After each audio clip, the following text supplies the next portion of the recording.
16 वर्षाचा असताना माझ्यावर सगळा पडलेला संसार आणि त्या संसाराला मी माझ्या अपंगाला मात करून आज मी जर एक दिवस बघू शकतो तर तुमच्यासारख्याने तर बघायला फक्त आपली नियत चांगली. या गोष्टी जर सर जंतर मंतर मध्ये होत असतील तर मी घरी बसून सुद्धा माझ्या बैलाची गुलाल घेऊ शकतो. आणि मग जर मला जर मलाच नव्हे तर इतर गाड्या मालकांना सुद्धा जर अशा गोष्टी करायच्या असतील तर मोठमोठ्या गाड्यांशी आपण हार का पत्करतो, आपल्याला हार का पत्करावा लागतो. त्याचं कारण आहे की या गोष्टी चालत नाही.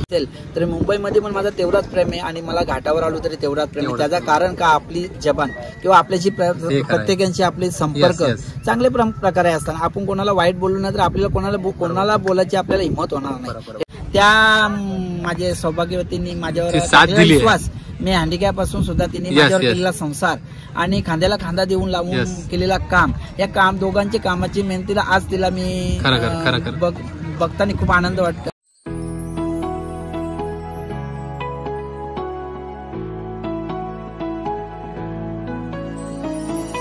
मित्रांनो, सरकार 10-10 या सरकार 10-10ची आठवण म्हणजे आपले माननीय पंढरीनाथ शेठ फडके. हा 10-10 शब्द या बैलगाडी क्षेत्रामध्ये लय वेगळा आहे आणि त्यांच्यामध्ये जो 10-10 शब्द आणि हा जो ह्या सगळ्या गोष्टी ज्यांनी जपल्यात खऱ्या अर्थाने ते म्हणजे आपले एनडी शेठ पाटील. दादा नमस्कार. नमस्कार. आपणची आठवण तर येतेच या क्षणाला, पण जेव्हा 10-10 विषय घेतला तर त्याच्यानंतर तुमचं नाव म्हणजे 10-10 शब्द जो आहे हा तुमच्या आयुष्यामध्ये जरी वेगळा असला तरी पण ते जपण्याचं नाव तुम्ही करताय. नक्कीच 10-10 सरकार हा नाव आपल्याला दिलेला मला जो पडलेला आहे किंवा 10-10 सरकार या नावाने मला ओळखला जातो. आज मला प्रत्येक जण आपल्या पंढरी शेठ फडके यांच्या नावाखाली मला ओळखला जातो. आज आपले पंढरी शेठ फडके खूप मोठी व्यक्तिमत्व आणि त्यांनी केलेला हा समाजामध्ये नांद खूप मोठा, बैलगाडा क्षेत्रातला एक मोठा गाडा मालक आणि घाटावर असो किंवा मुंबईमध्ये असो प्रत्येक वेळेला त्यांनी केलेला हा एन्जॉय आणि त्याचा प्रत्येकाने घेतलेला उदाहरण शर्यत क्षेत्रामध्ये प्रत्येकाने नांद करावा आणि नांदाशिवाय काहीच नाही किंवा नांद करावं तर प्रेमाने किंवा प्रेमाच्या गोष्टी असतात. हौशेचा हा नांद आहे आणि प्रत्येक गाड्या मालकाला मी सांगेल की हा हौशेचा नांद आहे ना, प्रत्येकाने हौशेनेच करावं. बरोबर, छंद म्हणून बघावा. छंद म्हणून बघावा. दादा, तुम्ही बैल घेण्यापासून ते तुम्ही प्रत्येक मैदानामध्ये तुमची हजेरी असते. अपंगत्व हे कोणाच्या वाटेला येऊ नये पण त्याच्यावरती पण मात करून तुम्ही प्रत्येक बैलगाडा मालकाशी भेटतात, प्रत्येक लहान लहान मुलांशी.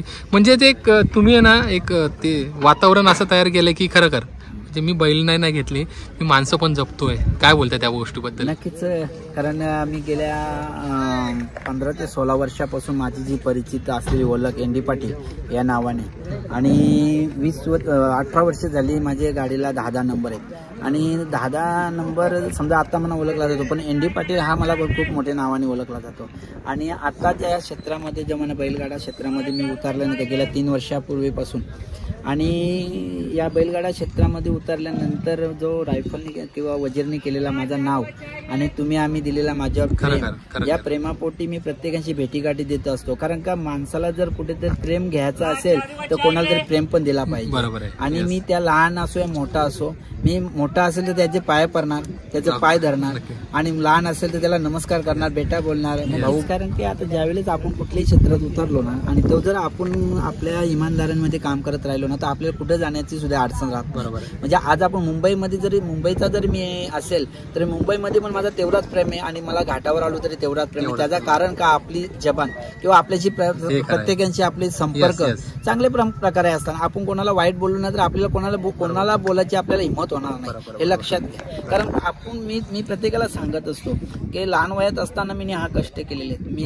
16 वर्षाचा असताना माझ्यावर सगळा पडलेला संसार आणि त्या संसाराला मी माझ्या अपंगाला मात करून आज मी जर एक दिवस बघू शकतो तर तुमच्यासारख्याने तर बघायला फक्त आपली नियत चांगली पाहिजे.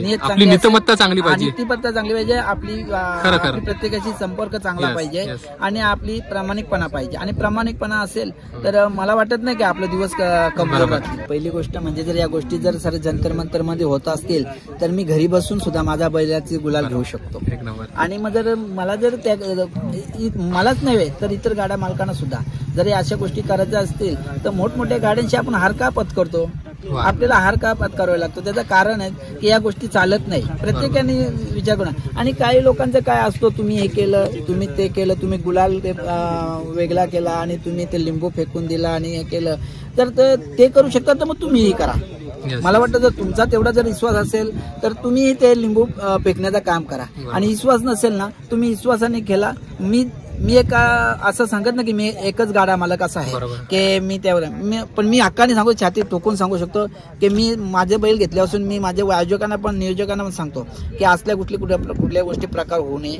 भले आपल्याला हार करता येईल पण माझ्या जंत्रपंत्रामुळे जर एखाद्या बैलाचं कुठेतरी नुकसान होत असेल तर हे मला मान्य आहे. दृष्टिकोन म्हणजे सांगायचं आता आज सकाळी आम्ही इथं आले, आम्ही सगळ्यांना इथंच गुड मॉर्निंग आमची झालेली आहे. सरकार ग्रुप नेवरी असेल किंवा दादा ग्रुप बुर्दुला असेल किंवा सगळी इथं भेटलेली सगळी माझे सहकारी मित्रमंडळ यांच्याशी सगळ्यांची इथं माझी गुड मॉर्निंग झाली. आणि या मैदानाचं वैशिष्ट्य सांगायचं म्हणजे बऱ्याच वर्षाचा जो नामांकित असलेला मैदान हिंद केसरी मैदान कोरेगाव हे मी फक्त नावाने ऐकलो गेल्या, कारण मी 2 वर्षांनी उतरलेला हा मी गाडा मालक आहे. मला काही एवढी प्रत्येक मैदानाची माहिती नाही. जसा पुशेगाव मैदान मी जसा नव्याने गेलो होतो आणि नव्याने गेल्यानंतर मी विश्वासाने तिथे गेलो आणि मी कुठल्याही प्रकारचा म्हणजे त्यांच्यावर विश्वास ठेवला, बैलांना माझे रायफलवर विश्वास ठेवला, स्वामीवर विश्वास ठेवला आणि मला तिथं मी गुलालात राहिलो. म्हणजे त्या मैदानाचा मी मानकरी झालो. खूप आनंद झाला. आज मी त्याच अपेक्षामध्ये आलो. मी पहिल्यांदा आलो या मैदानाला. मी मैदान देवता जे असेल त्यांना मी नमस्कार करून सांगेल की या मैदानाचा मला मानकरी तुम्ही गुलालात ठेवा, हीच अपेक्षा असेल, बाकी काही नाही. दादा खूप मनमोकळेपणाने बोललात. आणि म्हणतात ना की नाद करावा, ते आपण शब्द ऐकतो, नाद एक बैलगाडा शर्यत. तुम्ही छंद म्हणून ह्या गोष्टी बोललात. आज तरुण वर्ग या सगळ्या गोष्टी केल्यात. आपला प्रपंच सांभाळून तुम्ही वयाच्या 16 वर्षापासून मेहनत करून आज इथपर्यंत आलात. या सगळ्या गोष्टी केल्यात. पण एक आहे, मेहनतीला जोड असल्याशिवाय माणूस इथपर्यंत येत नाही.